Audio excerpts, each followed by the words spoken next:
Recording in progress. Okay. I will call the meeting back to order, and we will continue on with 8E.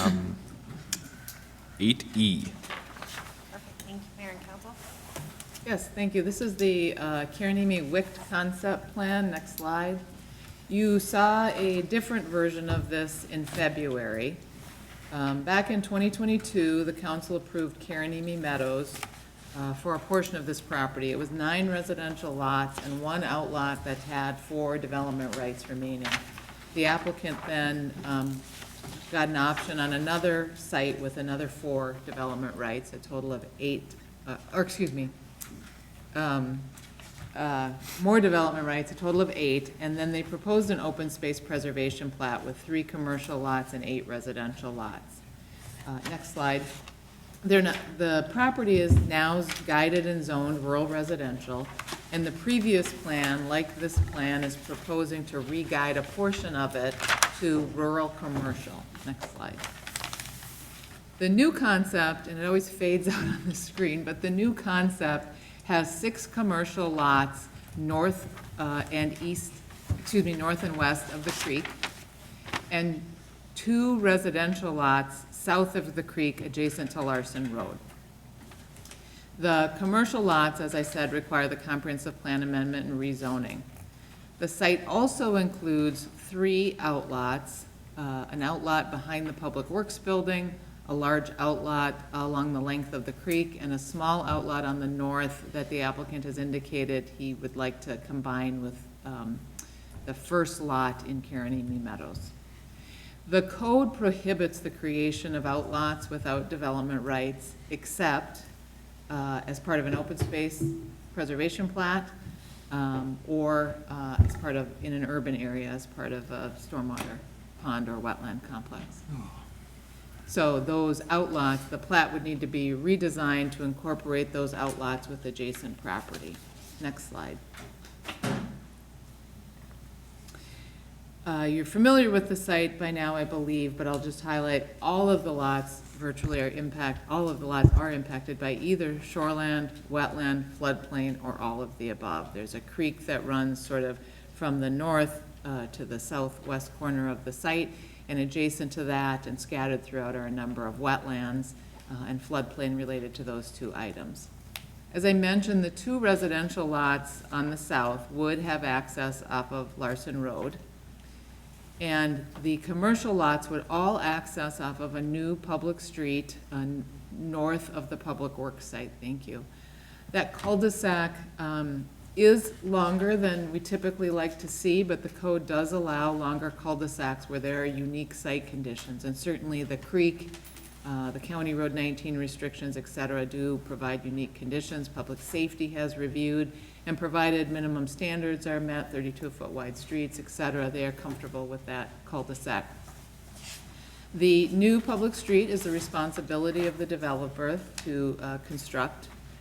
The project likely or could require some improvements on Larson Road as well to serve the 2 new residential lots. That would be something we would look at as part of a formal application. Next slide. Trails and sidewalks. The red trail corridor that runs along the creek and the blue line both were dedicated as part of Karenimi Meadows. However, we did not record the trail easement yet because we wanted to field locate that trail.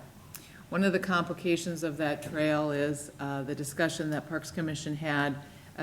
The fact is most of that trail is in a floodplain, and so they had the conversation about, do we build that trail up and pave it, or do we keep it lower and leave it as a grass mown trail or a wood chip trail? And their recommendation and your decision was to keep it as a mown or wood chip trail that we would be field locating this spring. If this project goes forward, we would recommend that the blue line on the south there, which was the old boundary of the Karenimi Meadows plat, that trail actually slides south to the red line so it can follow the creek all the way down to 19. The east-west trail corridor on the north was deferred as part of Karanimi Meadows until the commercial development proceeded. So if this commercial development went forward, we would take that trail as part of this project. Park, Take it out, or we would require them to dedicate it. still needs to be there? Okay. Park dedication would be the net area of the new trail easement that wasn't deeded with Karanimi Meadows. And the remainder would be cash in lieu of land. Again, if a formal development application came in, it would go to the Parks Commission before going to Planning Commission and to you for the final decision. Next slide. Staff recommends that you review and discuss the sketch plan and provide comments to the applicant so that they can make a decision about whether to proceed. Any opinions or comments provided to the applicant at this stage are advisory only and do not constitute a binding decision on the request. Thank you. Do we have the applicant, is he on? Or any comments? Yes, I'm on. Oh, Yep. perfect. If you'd like to speak, go right ahead.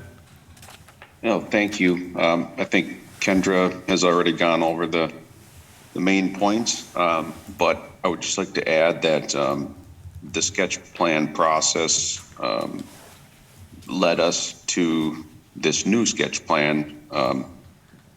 Couple of things, there was concerns, council members had voiced concerns about accessing off of County Road 19. This, this Hold on one sketch second. plan- We're just having some audio issues here, real quick. Sorry about that. Sure. This one.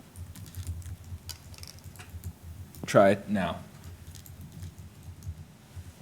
Can you hear us? Okay. Perfect. Better. Go right ahead. Yeah, so the sketch plan eliminates the access off of County Road 19. There had been concerns expressed from residents about, the access coming onto 19. And we just thought that that's the purpose of sketch planning, is to try to see if there's other ways to make it work. And we've run the numbers. This plan works. There's a little bit more road being constructed, a little bit longer. I think we're just over 2,000 feet now, and certainly there are costs associated with that. But as long as we can pay for it as we go, we think this plan actually works quite well and addresses some of the current concerns that were raised at the previous sketch plan. That phrase, "pay as we go." That's what I was wondering. We had a similar discussion with the owner of the Red Barn retreat, where they wanted to just do a little segment as each lot developed. And the discussion at that time was that that's not permissible. You have to build the whole thing at once, from what I recall. That's Would that apply here as well? Can I clarify? Yeah. I didn't mean, I think I meant it differently. I'm just talking about from the standpoint of this is a road at my cost. I'm proposing to spend more money on the road than I was in the first sketch plan, but I think the numbers still work. That's all I meant by that. Okay. Gotcha. Good. Yeah, I was thinking the exact same. And so, perfect. Good deal. Is there anything else you wanted to discuss? I guess, just one other thing I wanted to point out about the second round of sketch plan is with the 2 residential lots on the south, we also thought that possibly there's, in a sense, those are residential lots. I don't know if, council would see it the same way, but I view it as kind of additional buffering. There's already a large buffer area in there, but certainly I think everybody in Corcoran appreciates these large acreage parcels. And, as they get platted this way, it kind of sets the standard for the neighborhood and for the residents that are already in the area. So between, eliminating some of the concerns on accessing 19 and creating a larger residential acreage lots, we think that those are 2, important points that address some of the previous comments from the sketch plan. Gotcha. Thank you. I have a question for staff Okay. on presuming that the buffer yard ordinance gets approved, how would that apply in this location where you would have rural commercial adjacent to some of the newly created residential lots as part of the same project. So pull up the staff report, but even within I think as the draft buffer ordinance is written, it's based on use, so it doesn't exempt within a development. So he would need to provide buffer between the commercial and the residential. I do think this is one of those clarifications we made the last time we were with the council, which is that existing vegetation can serve as that buffer. So I'm not familiar with what's on that creek, but I think that creek itself with the wetland setbacks is probably going to meet the buffer requirement. I would assume so. Or I mean, creek setbacks and buffer, not wetland. I would think so. It looks pretty sizable. So the three outlots need to be adjusted somehow? Correct. Incorporated into lots. Yep, combined with something else. We do not allow unbuildable outlots. And the reason is because then somebody buys this unbuildable outlot and doesn't understand why they can't build on their lot. Is this gonna need, I'm assuming it's gonna need some type of stormwater ponding on site. Can you use outlots for stormwater ponding? Not in the rural area under our code, but we certainly do in the urban area. That's something we could modify, I think. I don't know that that is what that is showing right now, but something we could look at if this moved forward. Is the area that's drawn as outlots essentially unbuildable because of the creek and the various water levels? With this level of detail, it's hard to say. I think there is a buildable area in both, in all of the outlots. Certainly, much of Outlot A is restricted with the floodplain, wetland, and shoreland. It might be advantageous as we're thinking about longer-range parks and recreational space to try to determine whether this would be valuable to parks and trails as a greenway corridor, especially if it's not buildable or portions of it aren't buildable. And just retain that as natural space, wildlife habitat, and so on. What are you talking about, Jeremy? The outlot that straddles the creek, Outlot A. at least portions of A. Maybe not the whole thing. That's also where that nice stand of trees is.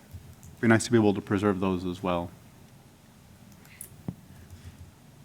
Does outlot A run that whole length, or does it stop at some point? It appears to run. whole Yes, length. Outlot A runs the full length of the corridor. So you'd be talking about using land as park dedication, but not having it basically, not putting any infrastructure in there. At present. But it would be available when the city develops farther in that direction in the future. But isn't it kind of unbuildable? Well, I wonder how it fits into the master trail plans, though. Well, we're putting a trail on it because there was a trail in the master plan.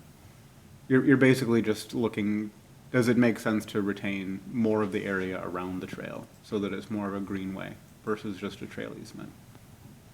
Okay, so you wouldn't be thinking of that same concept in areas where we wouldn't have a trail? Okay. I can see that. Can I just jump in and make a comment? Sure. That part of the reason we have these outlots here is that you've all seen Concept Plan 1.0, that there's certain, open space that needs to be preserved. In the event we go away from that and we council, if I receive positive feedback on this Plan 2.0, obviously that creates some of these outlots that are now no longer required per se.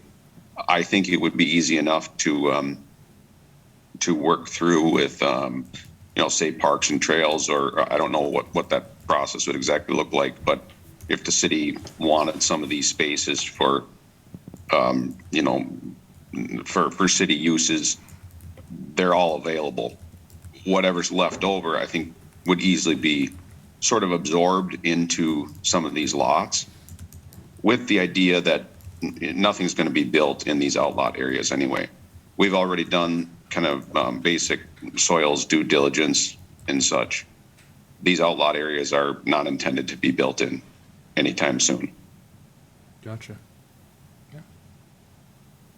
I'd be interested in looking at that. What was the, what's outlaw C? Right behind. No, I see it, but Oh. like, it seems like an odd, Like, why is it? well, it seems like, I mean, Yeah, can I?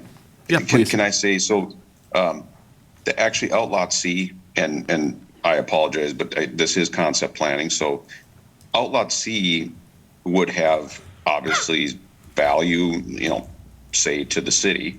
The city could, I don't know if the city would be looking for some expansion space. The other possibility is that would actually be a commercial lot. I mean, that would be a very logical, it's a little bit long and skinny, but there's some wetlands at either side. Outlot C could easily, I think, in the event we lose one of the other commercial lots, that would be a logical spot for it. But if they didn't, would they have the billing right? They'd have to modify it. It would either be absorbed into, say, lot 4. we couldn't, I'm just thinking aloud, Nate, it's a question for Sure. city people, but, we couldn't take outlot C as future expansion on the, city build, or the city, maintenance facility. Probably And not. we couldn't say it's park dedication. Right, and then use it for has to that, be yeah. used for park. Right.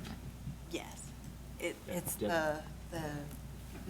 because it's a plat and not a PUD. Yeah. If it was a PUD, we could certainly look at that type of. Mm-hmm. Yeah, so like, outlot C is Probably would just need to be worked into his lots. something like that, I don't know what, How does he work it into a lot, though? when Wow, there's that's a road good dividing question. it? I know, that's, That's a good, could be although he part was of saying one. maybe could be a thin commercial lot, but then he'd have to lose a different lot elsewhere. to Yeah, I go think to there. Jeremy's point, maybe you make a weird L-shaped lot 1. Yeah, you could just combine these two. Yeah. Yeah, that could So work. as we go through final soils, I mean, we've already done some soils due diligence, but as we've heard before, sometimes you run into challenging soils. If you ran into a lot, that would be an option to add a lot there. Otherwise, yeah, it'll be like you said, an L-shaped lot, probably. since this is non-binding and just feedback, I'm glad we got rid of the shared driveway with the maintenance, department. That was kind of something we've been stuck on a little bit. And the road access is good. I haven't done the calculus on, in my brain about whether this, outlot A is the equivalent thereof park dedication, I don't know. But it's where we want a park, where we want a trail to go, so I think there are a couple good things about it, and it's closer to, I think, I don't know about that lot C, but it's closer to, I think, what I'd be looking for. Yeah, I think it's I like it. I don't know if I got these numbers right, because there's a lot of 1s, 2s, and 3s Yeah. in here, but at the end of the long proposed road, there's the 2 lots that border 19. We wouldn't have where we'd have like a commercial building and they would have their storage area bordering 19, would we, in that? Do we have restrictions? That was Yes. setback. Yeah, Mr. Mayor, our code prohibits outside storage in the front yard, and that 19 is the front yard. So if you remember with D&D, they had to get a variance to have outside storage in the front yard, and you put, as a council, the council put screening and Okay. setback requirements. Okay. Anything else? I think we're generally in support of going to the next step. Perfect. Thank you. Okay, well, thank you so much. We felt like we incorporated quite a bit of feedback in Plan 1.0. And Yeah. based on a couple of more comments here tonight, we will bring it, I guess Kendra would advise probably, but if it's, we're looking forward to comp plan amendment and preliminary plat. Sounds good. Appreciate it. Thank you. Thank you. Thanks. On to 8F, which is the transition buffer yard amendment. And I think maybe I can try to summarize, and if we need more detail, we can go into a staff report. But essentially, I don't know if everyone saw the planning commission meeting where they discussed this, but there was the 3 changes outlined in the report. I think Corinne maybe brought up one or both of those. Commissioner Drummond? The second two, I believe. Gotcha. Commissioner Bremen? The landscape ones were from Commissioner. Gotcha. Bowman. And then the item of should it be a petty misdemeanor versus misdemeanor, was brought up by Commissioner Lanterman. And I think staff is saying, the staff recommendation would be to approve with changes 2 and 3, and not necessarily change 1. And if we wanted to get into that discussion more, we certainly can. Got the city attorney here for that. I'd like to make it a felony, it says. Is that on the table? Capital punishment?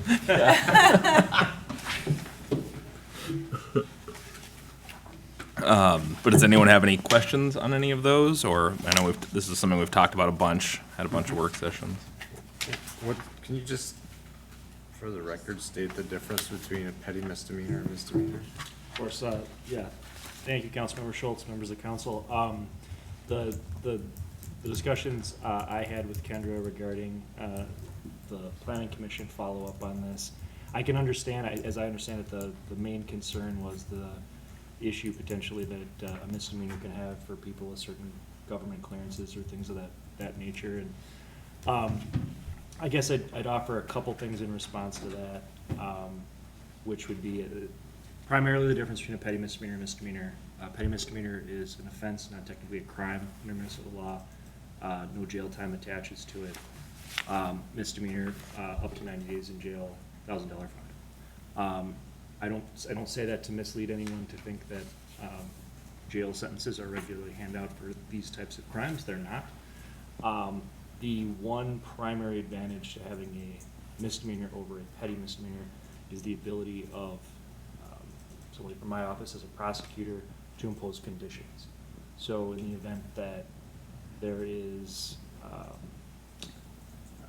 an agreement as to something, there is an ability to impose with a stay certain conditions for a person to comply with whatever is the shortcoming happens to be.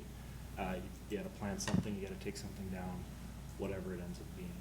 On a petty misdemeanor, technically that discretion can be removed only because someone can write a check and pay it off and there is really nothing more to do. So if the penalty was, for example, taking down 3 trees, and that was a petty misdemeanor, they receive a citation for that, they pay a fine, that matter's closed, and there's no ability to gain any compliance thereafter. So I say that my suggestion to stick with the misdemeanor, largely to be consistent. I know we do have some petty misdemeanor violations in our code, but primarily it's misdemeanor, and the reason for that is for the reasons I've just stated. So I would do that to give yourself that flexibility, and with the knowledge that these types of charges typically do resolve either as petty misdemeanors or something even more favorable than that. Really, we're just looking for compliance on these issues, and the misdemeanor gives the prosecutor in our office more authority to pursue that than the petty misdemeanor. But it's completely up to you. If you prefer the petty, we can do that. I just wanted you to understand the limitations. So you have the ability to plea it down? Yes, and that's commonly what happens. Okay. Yes. I believe, Or other resolutions that are potentially even more. I believe petty misdemeanors capped at $300 The fine. cap fine would be a $300 fine plus the surcharges that are Gotcha. We've run into this petty misdemeanor thing before. Have we?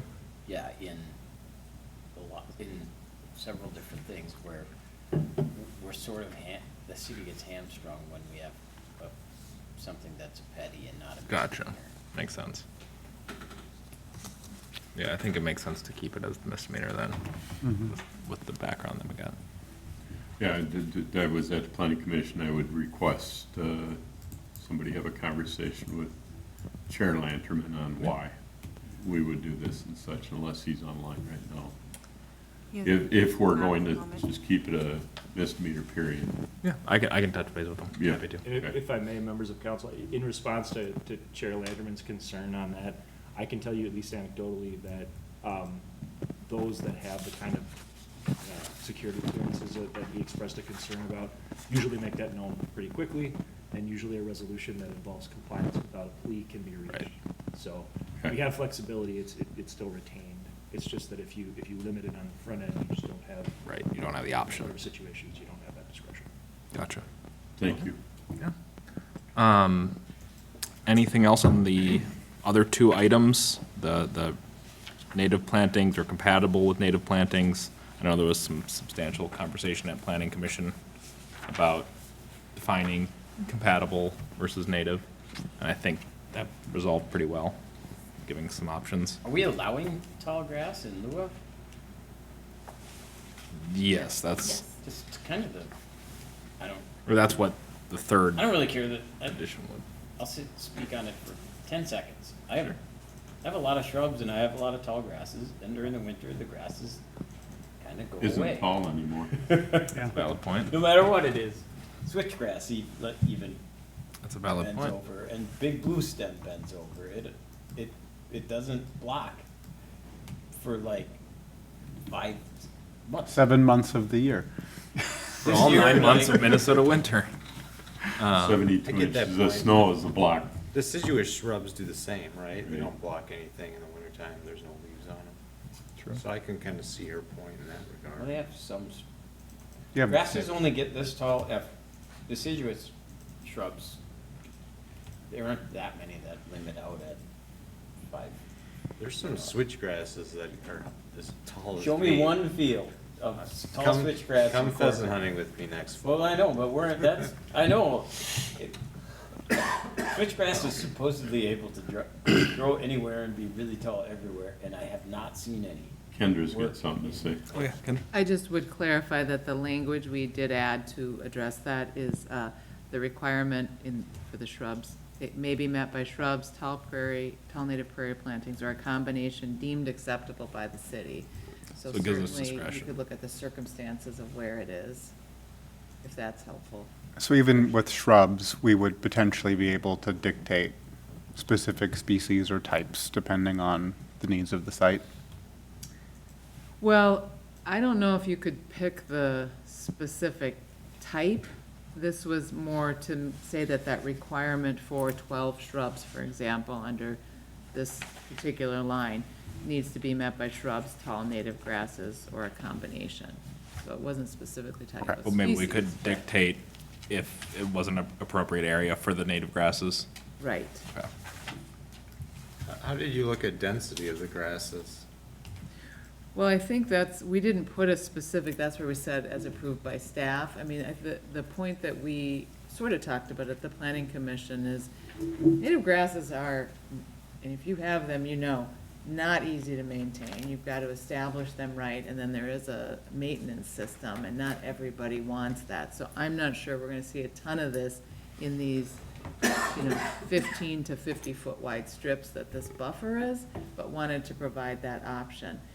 To establish it, the city does have a standard for what that native planting seed mix needs to be, so you have to have so many seeds or pounds per square foot, I don't know how it works, but there's a formula for what you have to put in to make sure you've got dense planting.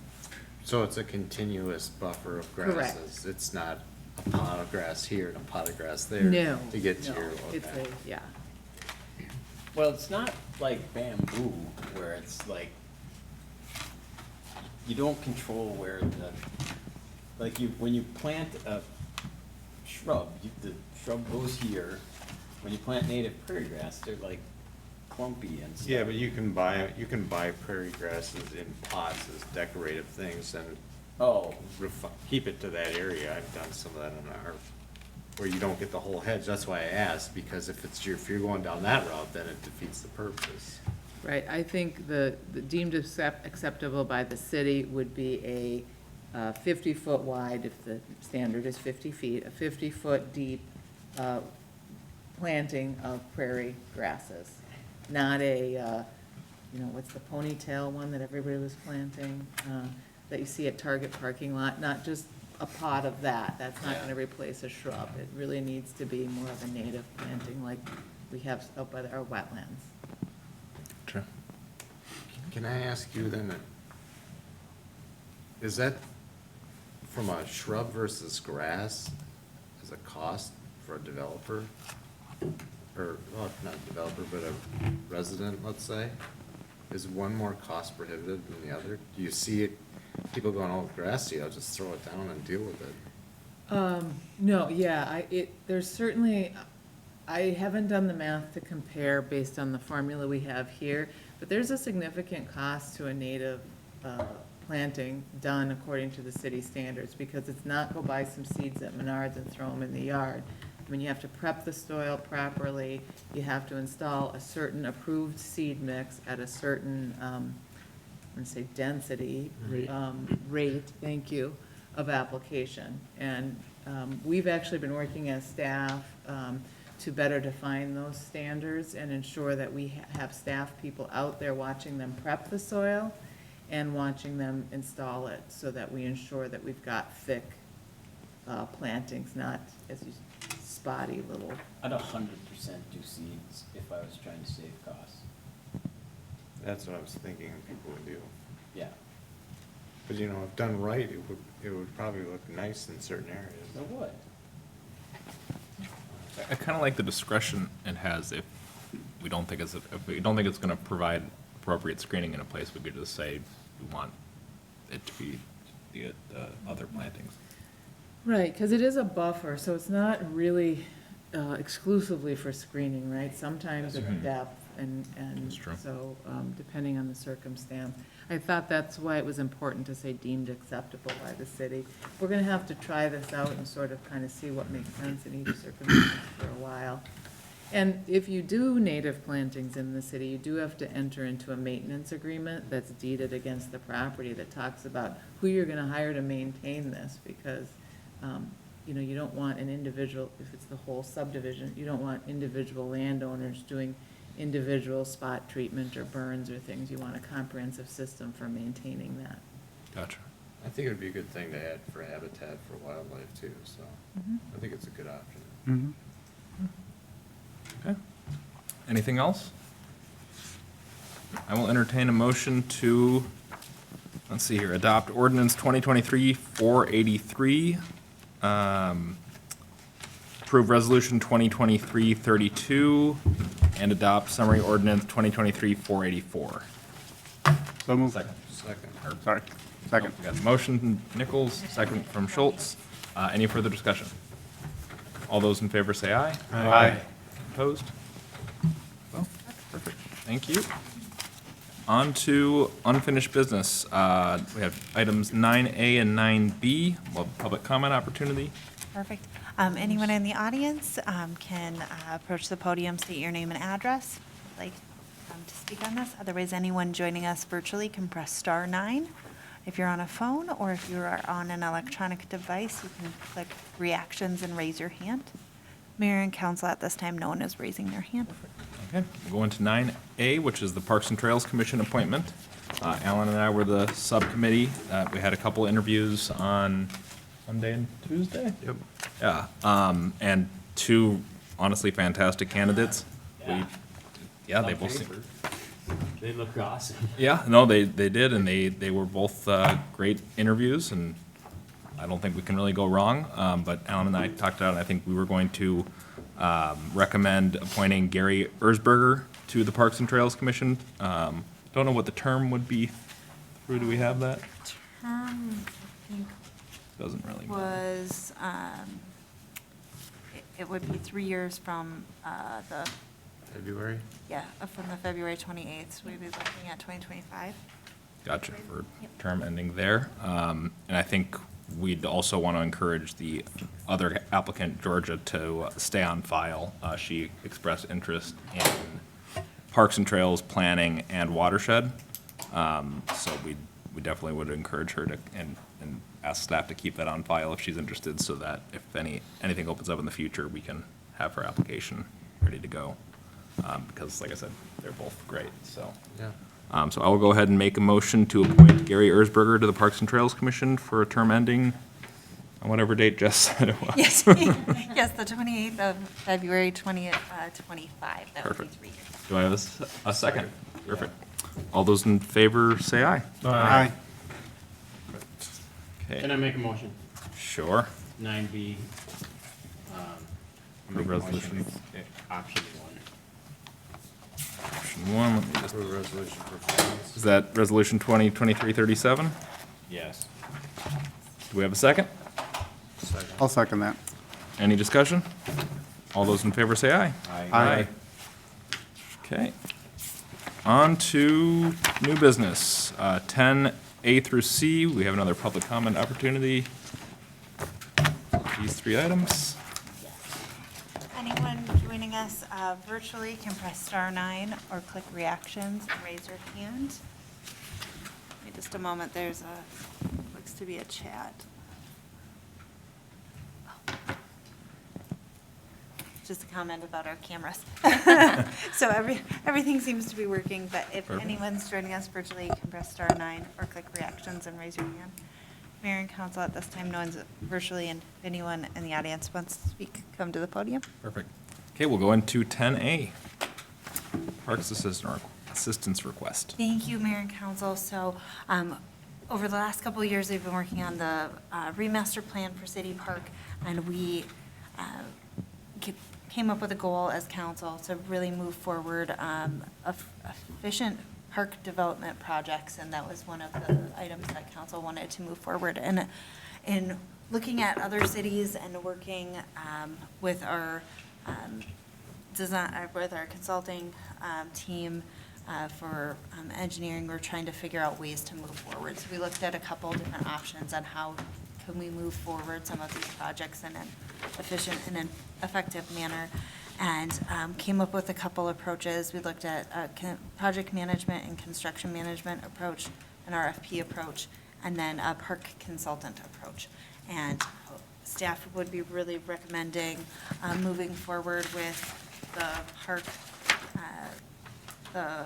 consultant approach. I'm just seeing now that the PDF printed blank, at least on that copy. The second page of that, so we do have a pros and cons list that we did have from a staff perspective when we were looking at, It's in our my packet. copy. It's fine in ours. Oh, well, never mind. At least in mine it is. I think everyone has it. So we had some diagrams of some different pros and cons, and would recommend moving forward with a park consultant approach. We did speak with, the city of Maple Grove utilizes a park consultant approach. One of the questions I got asked was what Plymouth does. They're in a transition with some staff that they're redefining their program and don't have a formal program. They said to reach out with some questions. So we did reach out to the city of Plymouth to find out what their process is, and they're a little bit in flux. We're gonna meet with them in the next week or two Did they to, say that what they used to do? they did not. It was, we had an old process, we've had a lot of staff change, we're looking at that. Let's sit down and meet. We weren't able to get an answer on that this week yet. But, To me, I think it is interesting that Maple Grove uses the consultant approach as well, when they have I'm assuming like a significant parks project. yes, Yeah. they do, and it did seem like it's something that's worked well for them to do that. It's something that we could look at, if there's a vendor that Plymouth does use, we could look at making sure that those vendors from those cities that we like parks from, I think those would be the key pieces, is understanding what vendors we could get together. But really the next steps, if we go forward with this approach, would be outlining what we want in a consultant, having a group, potentially a group, maybe a subcommittee or one or two assigned folks to work with us to do interviews as we put together the, coming up with our consultant, so we can really move that forward. If I missed anything, Kevin, let me know, but. No, it really, excuse me, be an RFQ process, so versus an RFP, so it's qualification, so you're more basing it off of value, what you value versus low cost. So it's really hoping to find somebody that you can develop a relationship with. We have a ton of parks that need to be planned and designed. There's a lot of components to that, public engagement and all that. So it's really a niche thing that is really more of a long-term vision too. We don't want to have a different vision every park potentially. That's, some recommendations to kind of work with our public officials to, establish what that vision is with some experience, a little more experience than we currently have. That doesn't, for example, the Gleason Park Fields and just across the eastern border, that's a Maple Grove recent project. They have a consultant that then worked with an engineer to deliver that project. So it's really just like another. Don't hire that guy. If you don't like it, but that's just an example of they feel like that system works. Whether you like the vision of the park or not, that's where we find the right person, right? You're interviewing the person, not just the low bidder on an individual basis. So it's about, it's more really about developing our parks program, kind of bringing a specialist for that is how I would describe it. And there's an interview process, and we can kind of set the standards of what we're looking for. So that's what we're looking to engage, another specialist to help us with park development. And it would be ongoing throughout the year, would be the ultimate goal. It wouldn't be, I know we have City Park, I know we have Boardwalk, I know the parks, I was at the Parks and Trails Commission, and they want, we're in a collecting pattern, and now there's a funding component, but there's also a vision component, and how to stage that appropriately and how to network different contacts and contracts, right? Each implementation of parks can be a little unique with play equipment vendors and stuff. So it's definitely a specialist area that that we feel would bring value to the city to engage in that. Makes sense. Any chance we've talked to Three Rivers, but they do for their parks? They probably have their internal, own but- staff. Yeah, I for think they that. have internal staff that really does that, but they, But that's all. so they had their in-house hired staff. Maybe someday we have a person that does that in-house. Right now, we're probably not there yet, in staff's opinion. But yeah, I think they would do that visionary stuff, and then they would engage with, I'll use Stantec or a WSB to deliver the project, or if there's a building component, they could engage an architect. But you still have a lot of that planning element that knows enough about the other pieces and process to know when to integrate them.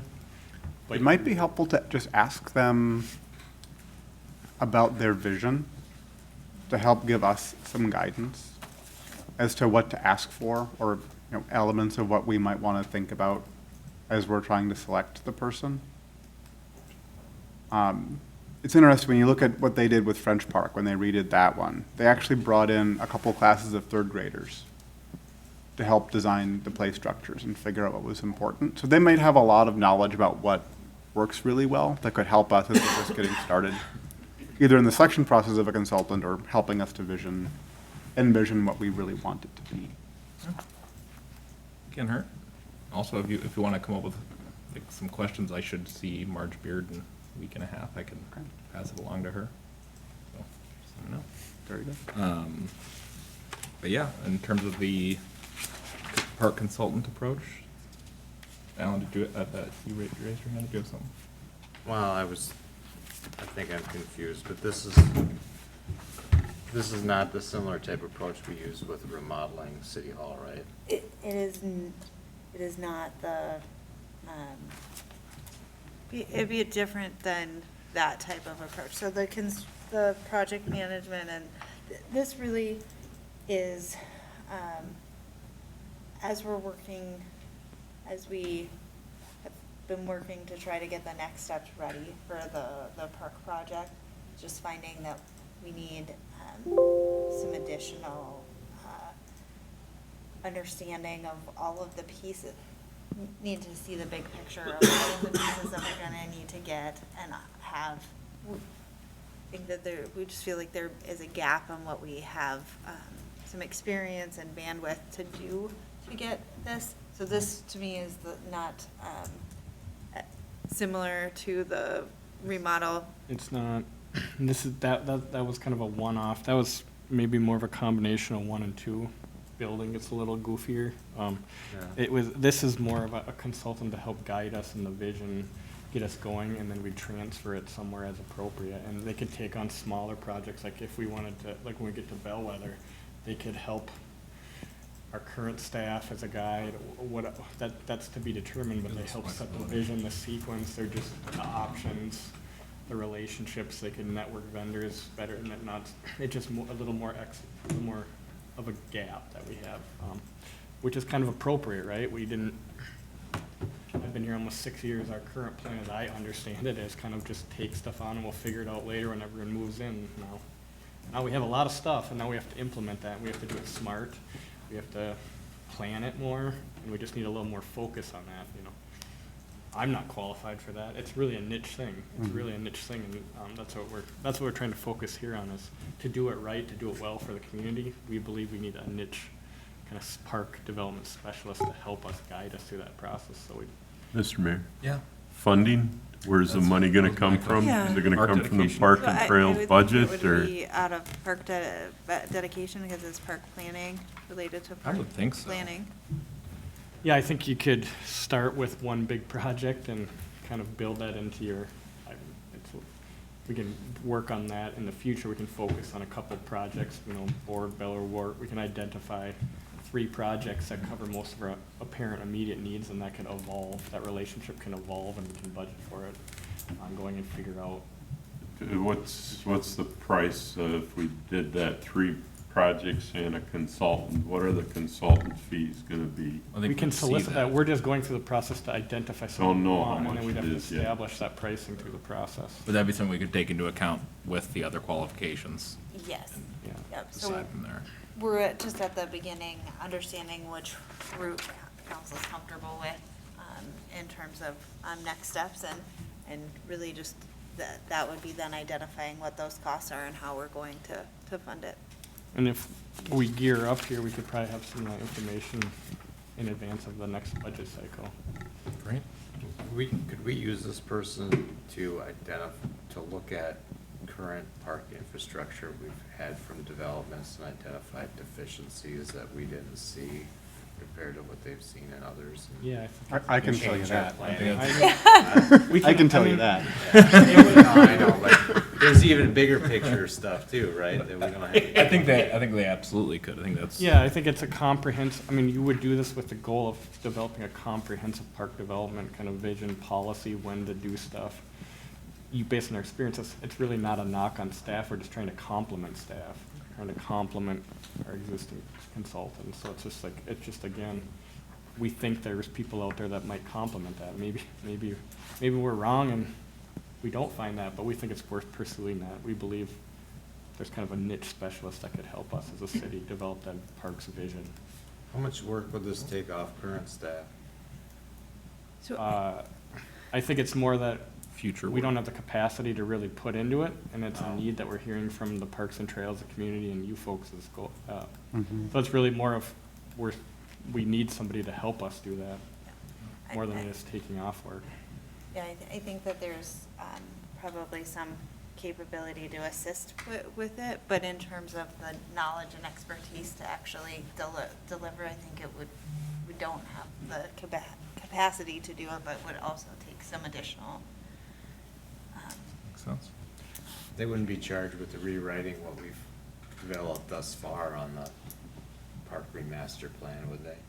We decide whatever. No, I think we've decided what we want in there. They would help finalize, get us from our kind of 30% design, get us all the way through design, help us identify what's the best practices for how to community engage through that process, get the bids going and get the project constructed. They might have other experience in grants and connections in grants. I mean, there's, and it would be under the model where we're using a consultant until we had enough rhythm to support an internal hire, right? Like, it's kind of the model with engineering or planning, right? Or where we want to kind of use that more senior expertise to get us going and train in somebody or hire in someone at some appropriate time in the future. But quite honestly, I think it's somewhat necessary if we want to really gear up park development. I mean, that's the simple message today, is I don't know what other options we have with our resources. We can, if it's uncomfortable tonight, we can pause it, but we'll probably be revisiting this with the budget because it's something that we're going to need to do to develop parks. I was gonna go the other direction. How fast can we do this? Because we've got park dedication money boiling away with inflation all of the time. So That's, sooner is better. yeah, so I think that's what we're trying to, I mean, I think that's what we're coming to you tonight for, is this is how we think we can deliver it the fastest and the best, and for the best value. I'll make a motion to direct staff to go forward with the next steps for the park consultant approach and get us the next details and continue down that path. Second. Any further discussion? All those in favor say aye. Aye. Does anyone want to be involved from council in the process? I will. Anyone else? I volunteer. That work? As we're thinking about interviewing and things like that. Perfect. Make sure. Me and Counselor Nichols. And we were thinking, I don't know if this is appropriate, we were thinking a Parks and Trails Commissioner maybe too as well. Yeah, that'd be great. So we'll bring that, try to solicit someone for that. as Perfect. Sounds good. Okay, 10B, project closeout outline. Perfect. Thank you, Mayor and Council. As we are starting to finish some of our public infrastructure projects here, there are some processes that we're really starting to formalize, and we would like a chance to understand if council would like some formal acceptance of projects, as well as understanding what types of approaches the city should take for that. In the past, we have been less proactive with development closeouts, and wondering if we should change that process a little bit. In the past, with letters of credit and other financial sureties out there that seem to be, generally you see folks move quickly through the closeout project, but that has not, process, but that has not necessarily been what we've seen to be the case. So I'm wondering if there should be a shift from staff perspective on closing out projects, and if there's any need to be a bit more proactive. And then I think another piece is understanding, as we're talking about financial guarantees and throughout the project, whether or not we want to make any changes to policies or practices related to our financial guarantees, as we've had some recent requests related to those. Really want to just kind of set the table for a discussion on development, acceptance, and just have this general discussion. I had a starting question. Is it possible to limit how many phases can be open at a time to ensure that activity closes on early phases and they don't stay open for long periods? What's the range of authority given to us by statute? I think the difficult thing there would be how do we, you can't necessarily say no new phases no new development can come in. Well, no, I mean, like, if you've got a project and maybe they want to do 5 phases, they can start them now, and they may stay open for a long period. Can you limit it so that you can't start the 4th? You can't have more than X number of open phases at a time. You have to close something before we would start on another one. I don't know if that's an option or not, but it might be a way to enforce some discipline on closing out the early stage work. Sometimes that becomes difficult though, because, they have to balance things on projects, right? So if you forced them to close out a phase without opening up another phase so they could move soils or whatever, it creates difficulties. Yeah. It could be That tricky. was one thing I think we've seen in just about every development. But I think maybe where we would be able to tighten that up is we have a more proactive approach in terms of, setting a policy, here's a deadline. If it's not met, the city takes the letter credit and completes the work. That hopefully has the result of making them close out on their own and not in 8 years' time. Yeah, and Mr. Mayor, if I may, just to direct an answer to Councilmember Nichols' question. The short answer to your question is yes, you do have the authority to do that. You can put a requirement in your development contracts that make it so that so many phases can be open and before one has to be closed, things like that. I think Councilmember Schultz also raised the good counterpoint to that, which is there's a rigidity that would come with that, or an inflexibility that will create certain problems and inefficiencies in the development. You can imagine a scenario where certain work can't be done because it's seasonally dependent, where other work can on a new addition. So are we gonna halt work and have the development overall timeline extend much longer because we're not allowing them to do active work at a given time? But as far as the authority question, yes, you do. There are things you could put in place for that. You just want to be cognizant of both sides of that. Okay, thank you. Surety bonds for the solar farms go until decommission of the site. 30 years? Yeah, till they're decommissioned. Yeah. Yes. It wasn't on my radar at all of what we're talking about. Oh, it's always on my radar. So, yeah, I guess any other thoughts on, should we have a more proactive approach, what that looks like? I think we can kind of accomplish that same thing that you were talking about, Jeremy, of not having too many open phases by having a policy where this is the deadline, either complete the work by then or the city does it. Is it 30 years or is it till decommission? You said two different things. I was thinking it was 30 years, but I think Kendra's probably right that it's through decommissioning. I thought there was a time limit. Otherwise, you'd just have you'd never clean up the site. Oh, 30 years is gone. Maybe I was thinking of the. Just email it to me. We'll look at that. Yes. I think enforcement of a time frame is a good idea. Yeah, I think it could work. They're all stated timeframes in our development contracts, aren't they? I believe there's a time frame of like 2 years written in there. So I think it shows in there if we're not 36, since Ravinia started, we're real close to it. We have one into warranty out of those 36, and we're probably looking at, I don't know, double digits here coming up midsummer. So, we never, this current council certainly not, but I'm not aware that anyone really had a policy conversation on that. And it's really a staff resource question, right? We kind of assumed that they would want to close them out.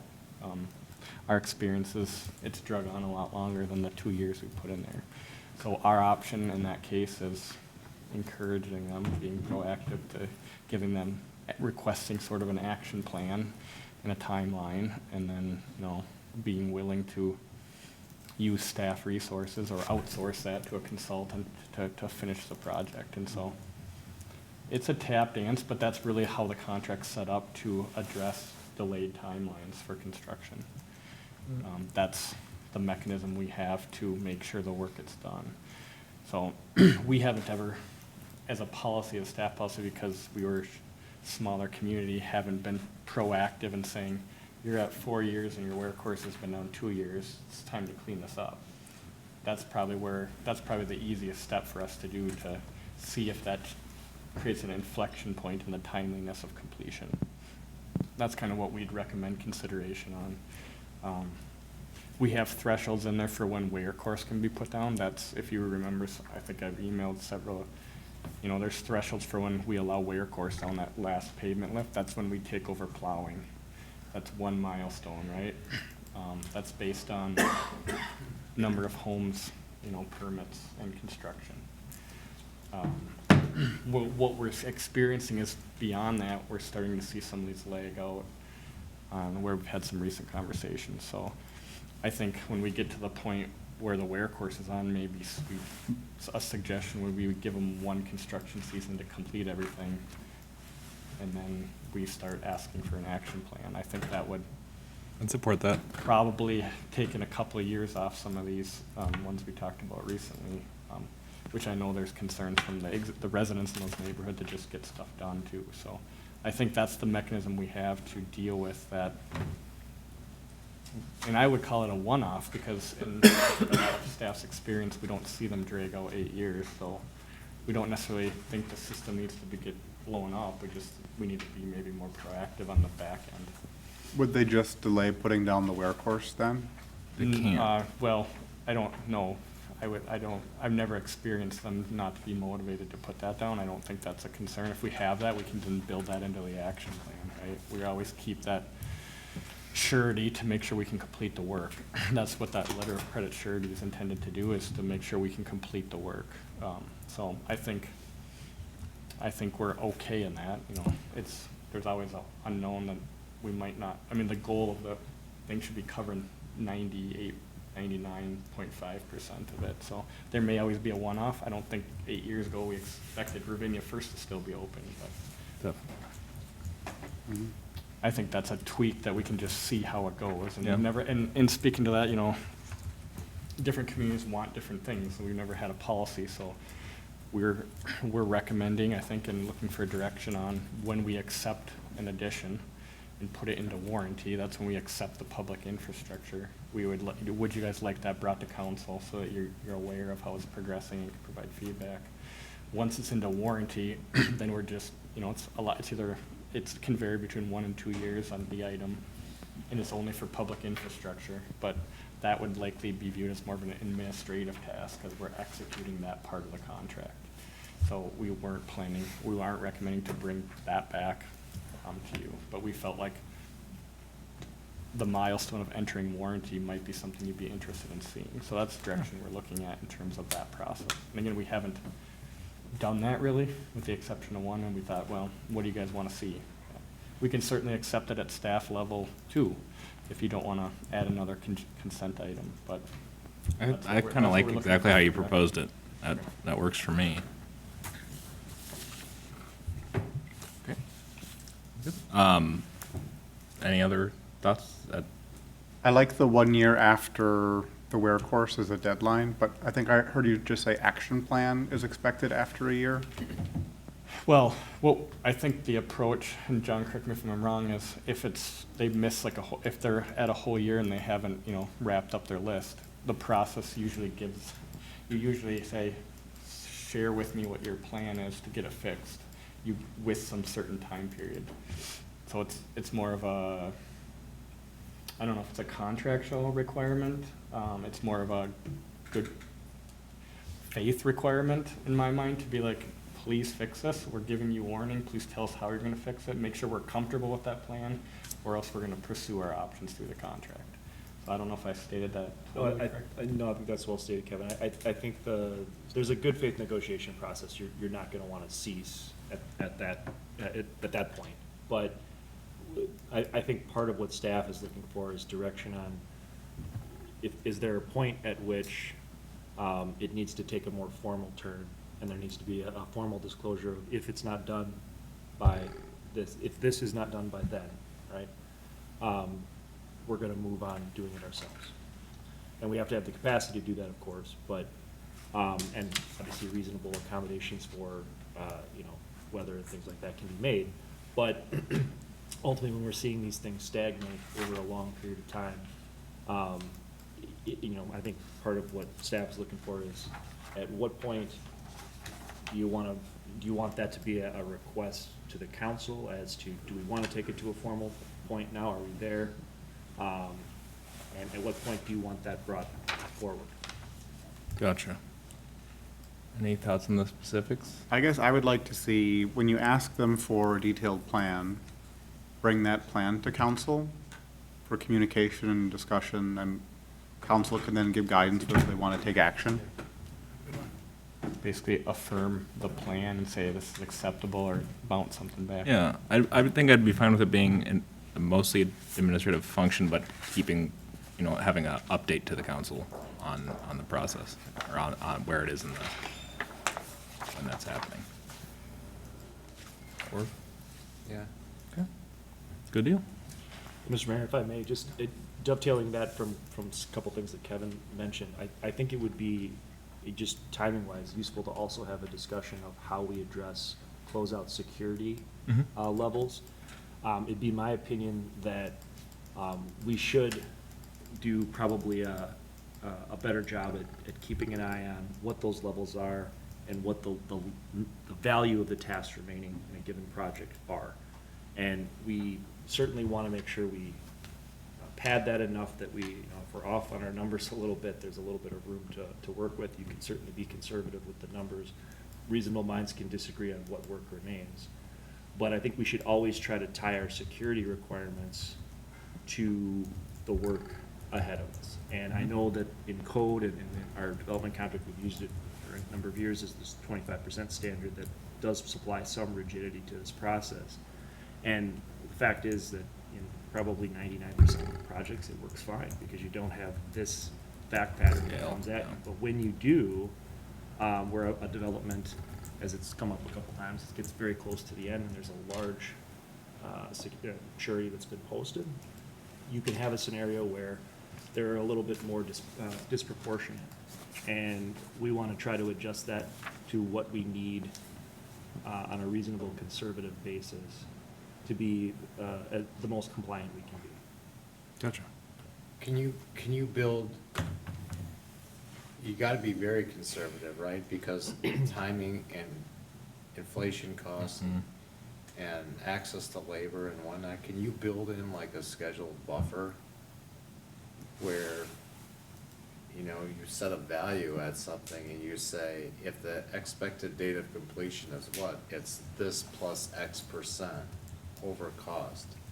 Yeah, and good question, Councilmember Schultz. I would say, I wouldn't even be that rigid with it. I would just say, take your existing standards, but put a qualification in there that it's the 25% level unless the council determines something less is appropriate.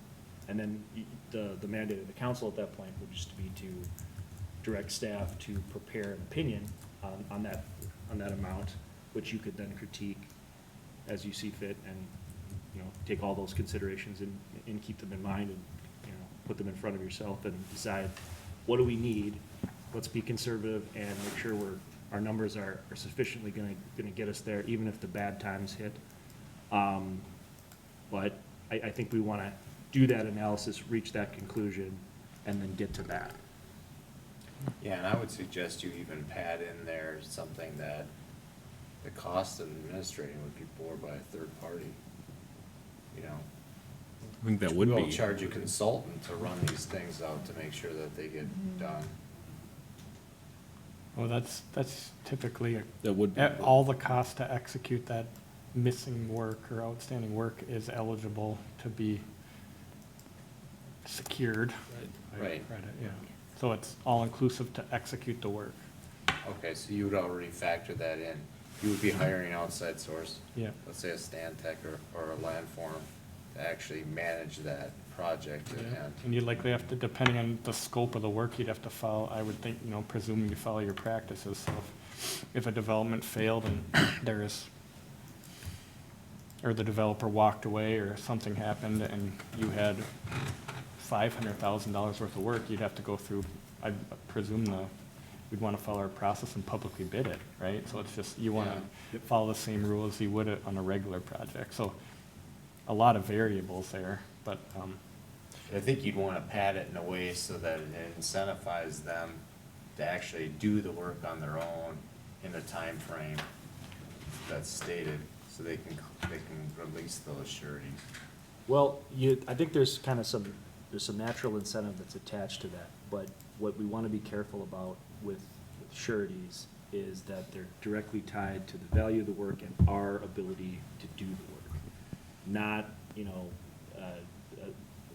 I know that there's been some suggestion of, a motivational element, and I can certainly understand where that comes from, in wanting to see these projects that have lagged on. Well, I'm not meaning it, and I'm not meaning it in a penalizing way. What I'm saying is that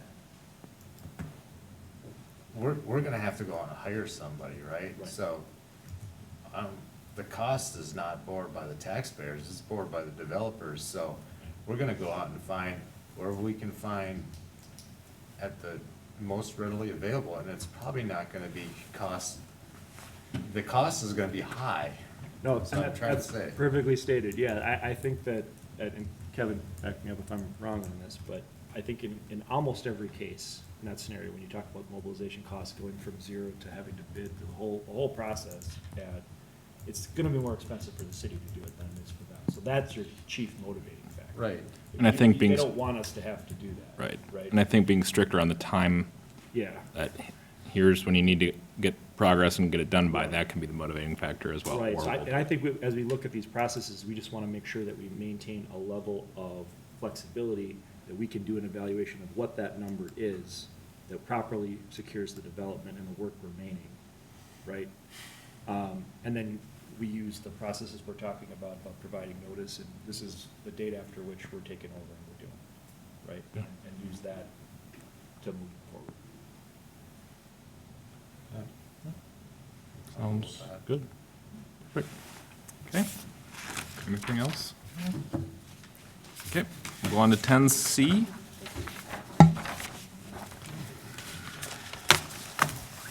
10C. Yes, thank you, Mayor and Council. We do have a presentation. We've got Steve here to walk through the presentation related to City Center Drive project considerations. Give me just a moment to pull that up. Thank you guys for staying this late. Yeah, appreciate it.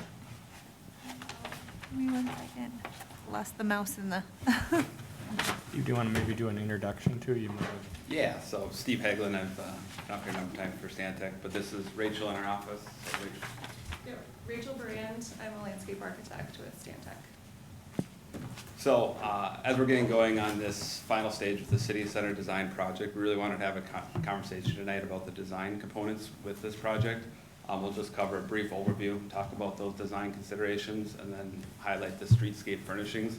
Our goal here tonight is really to get the council's feedback on make sure that this project really sets this vision for this downtown corridor.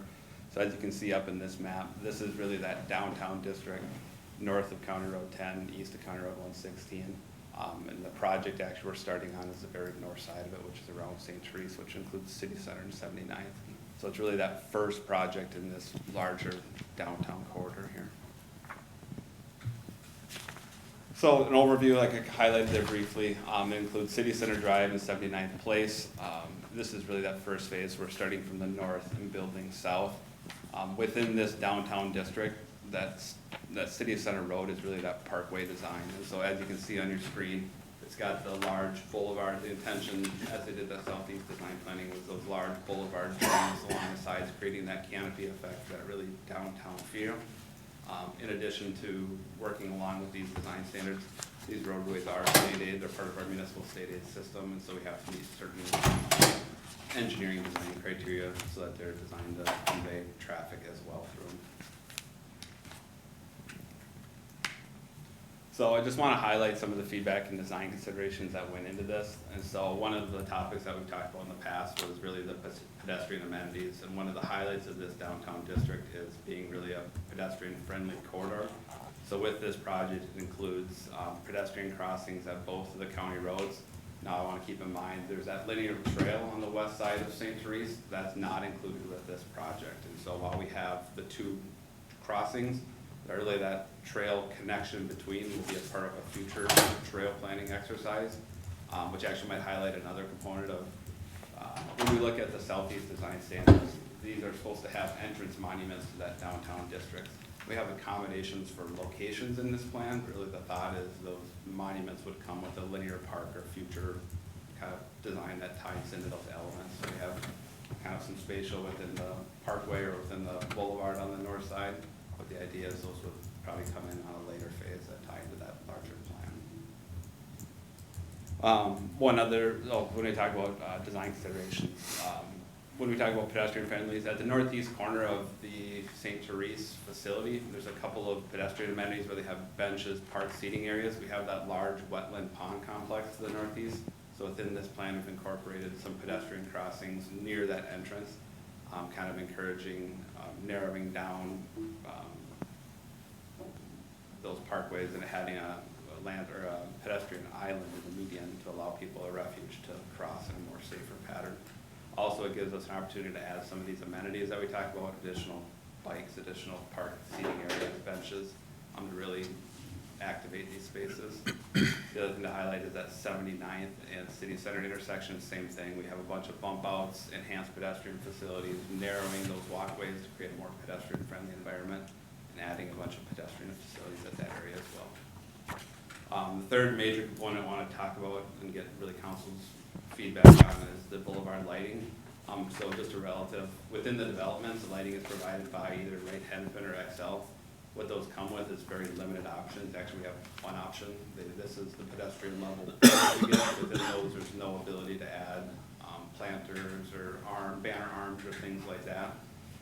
When we looked at this southeast design district, there was really a desire to create a distinct feel for this district.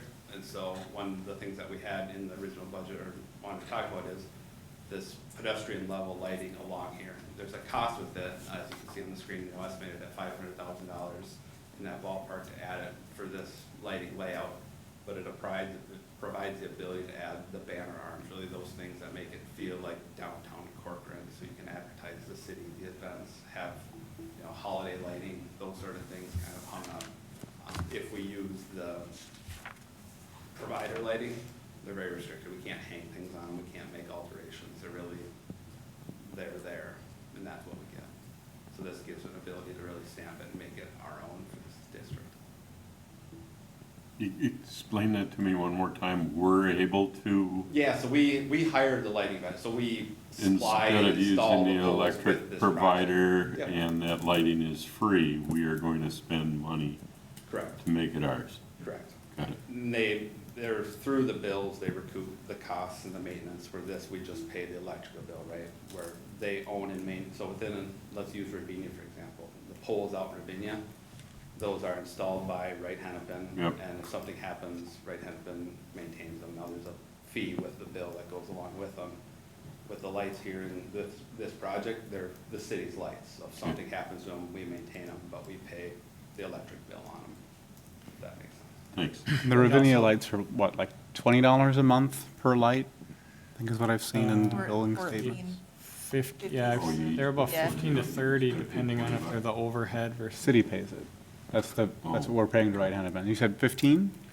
I think the smaller lights are roughly 15 to 18, and then the overhead lights are more like 30 to 35. I mean, I think it's in that ballpark. Okay.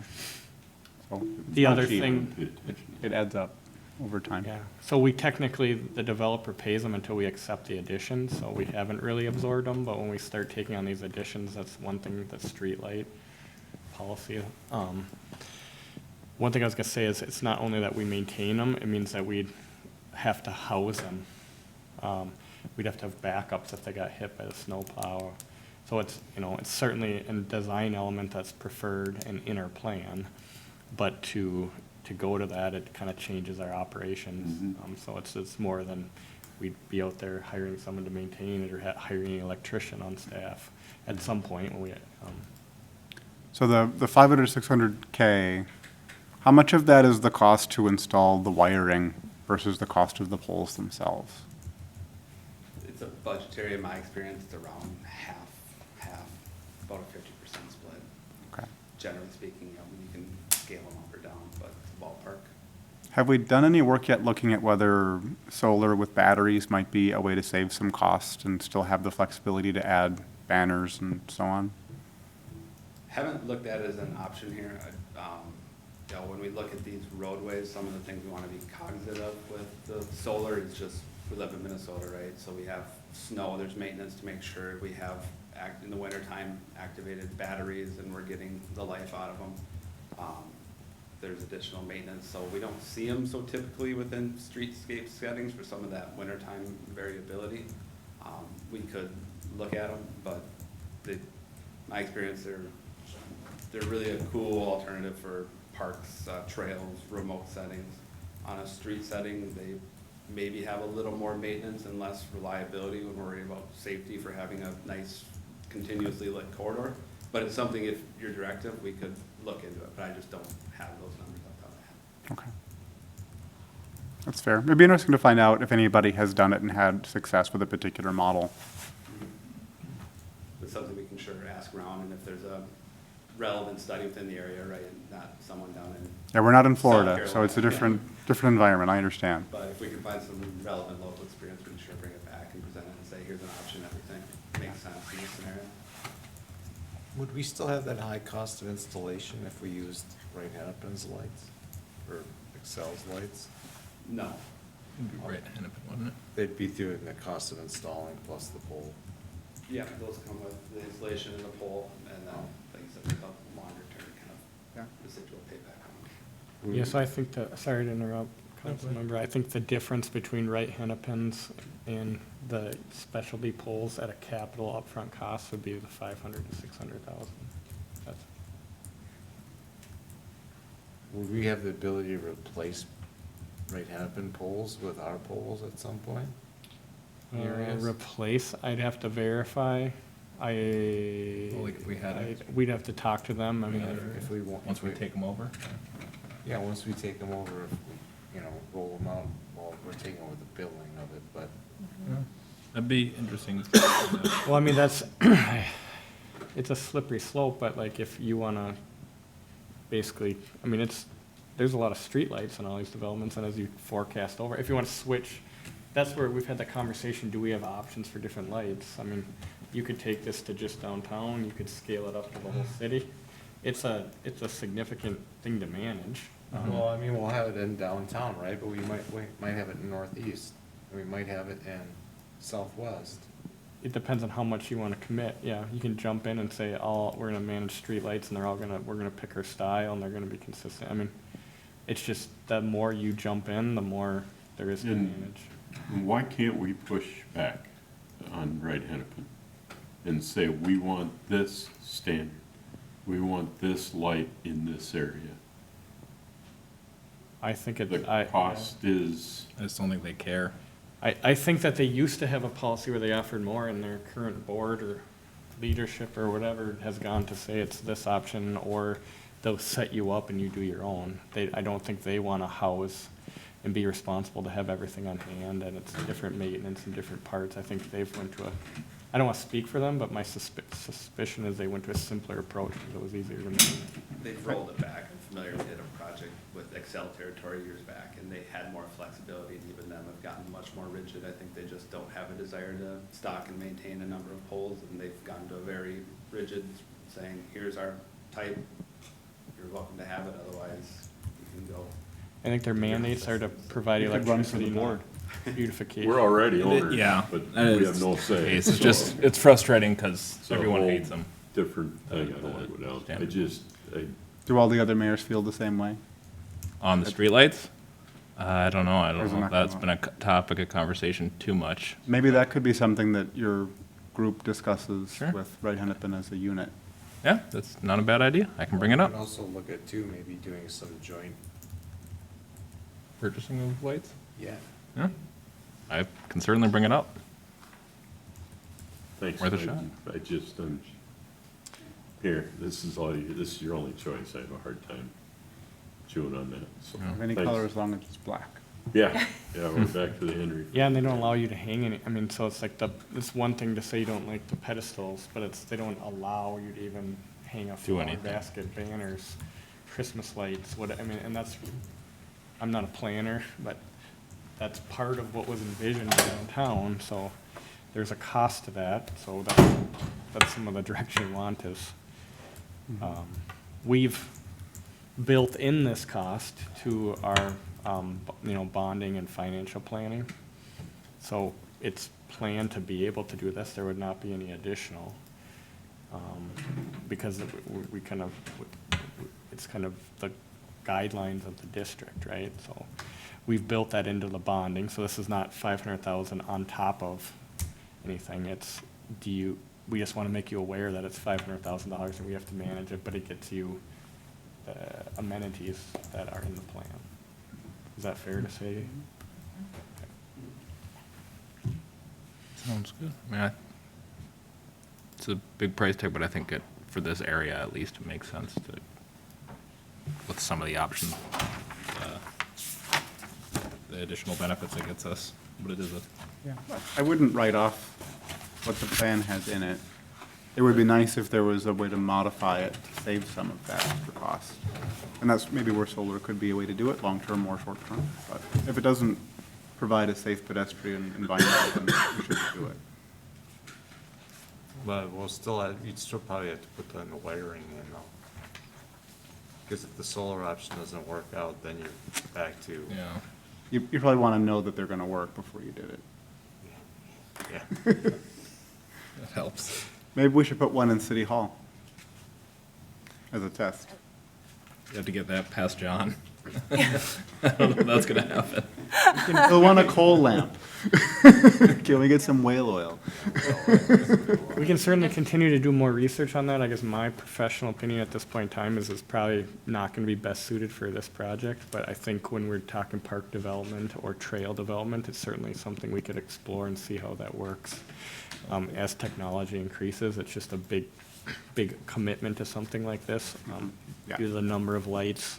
You want to start small with things. Yeah, that it's are- maybe not the test project to try that, but that's just maybe in an effort to be clear and deliver this project, in the next year, it's probably something not worth the risk, but let's find something in the parks or trails if that's and maybe it evolves into something, so.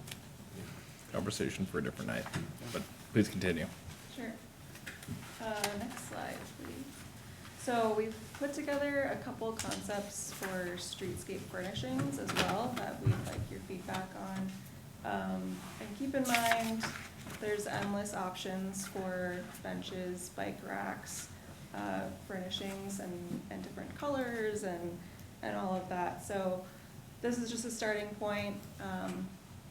We've kind of created 3 different families of what this could look like. So we're looking for feedback on the aesthetics. I'll just A throw little this. too contemporary, I think. Okay. Yeah, I would agree with that. In general, I like most of B, concept B, other than I hate the trash cans. I don't know why, I just don't like them. But I like the benches, it's hard to script a bench, but, and lights there and the bike racks. C, like the street light on C as well. I like the garbage on C. I think I like the benches on B more than C, but definitely more than A. That's just my thoughts. Yeah, I think the more we can use real wood or things that are convincing replicas, the more it would fit with the natural environment we're trying to create. Yeah. Versus hard metal. Versus especially like polished aluminum or something like that. Yeah. That's a good idea.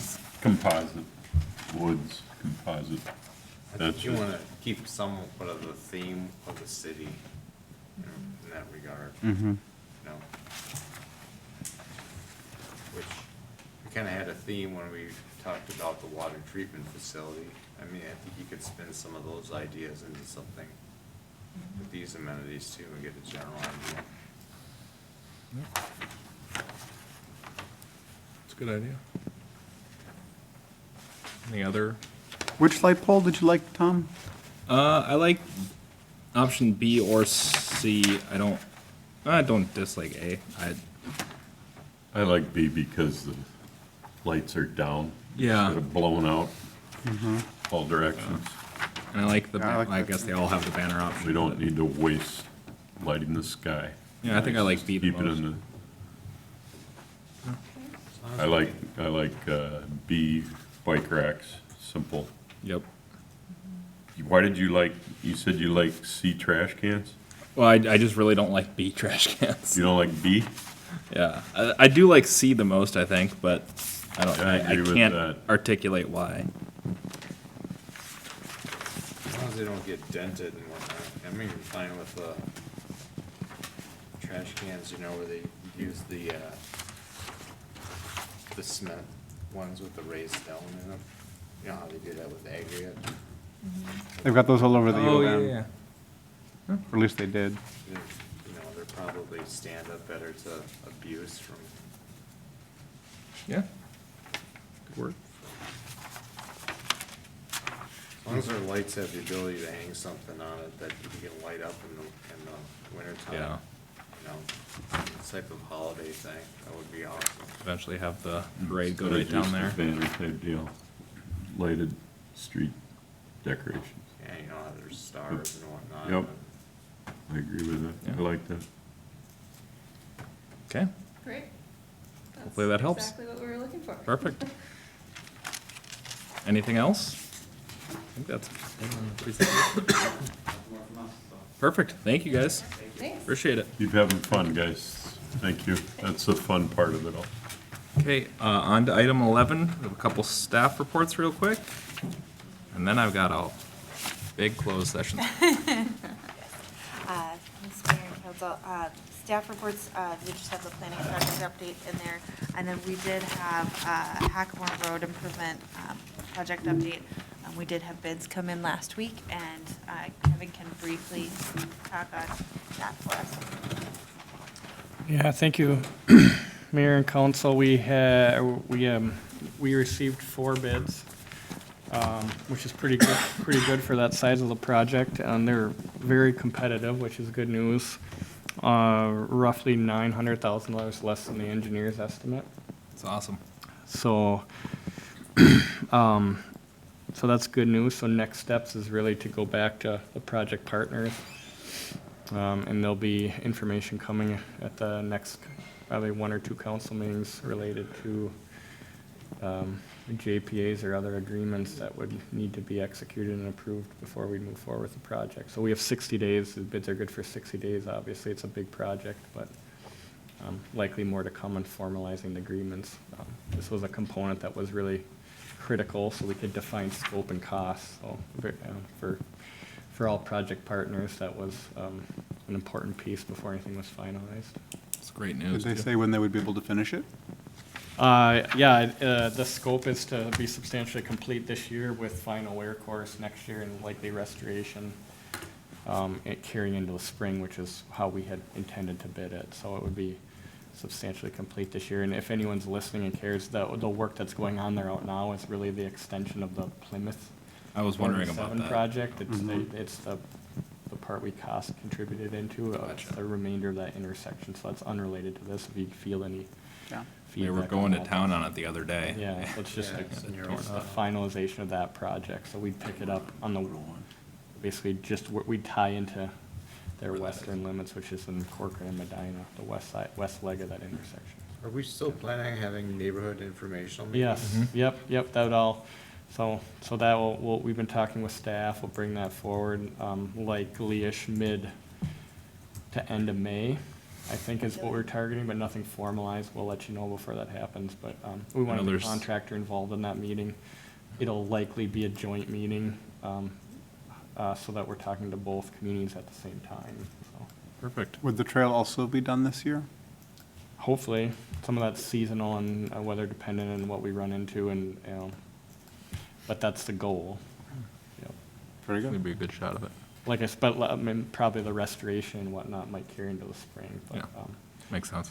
but yeah, it's good news, continue to get good news, and the next, 2 to 5 weeks will be critical, so hopefully, Sounds good. this helps all the project partners, Definitely. county, the Hennepin County is contributing and the LRIP is contributing, so we gotta get it across the goal line and Sounds good. bring in more information. Perfect. Appreciate the update. Okay, and with that, we just have the closed session remaining, so forgive me because this is going to take a little bit, but City Council is going into closed session to consider an offer for real estate. Under the authority of Minnesota Statute 13D.05 subdivision 3C3, the city is permitted to close a meeting to consider offers and counteroffers for the purchase or sale of real or personal property. The City Council is going into closed session to consider an offer for real estate. The following properties are the subject of the closed meeting.